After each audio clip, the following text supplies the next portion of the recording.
శ్రీ సరస్వతీ దేవి శరన్నవరాత్రులలో 7వ రోజైన సప్తమి నాడు అమ్మవారిని శ్రీ సరస్వతీదేవి అవతారంతో అలంకరిస్తారు.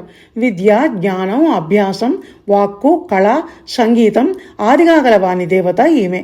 విద్య రావాలని కోరుకునేవారు సరస్వతీ మహాభాగే విద్యే కమలలోచనే విశ్వరూపే విశాలాక్షి విద్యాందేహి నమోస్తుతే అని ప్రార్థిస్తారు.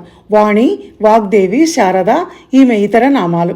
వీణ, పుస్తకం, జపమాల, తెల్ల కమలం ఈమె చిహ్నాలు. ఇష్టమైన రంగు తెలుపు. వాహనం హంస లేక నెమలి. ఈమె 4 చేతులలో జపమాల, పుస్తకం, నీటి పాత్ర, వీణ ధరించి ఉంటుంది. శక్తిమతంలో ఈ జ్ఞానదేవత బ్రాహ్మణిగా కొలవబడుతుంది.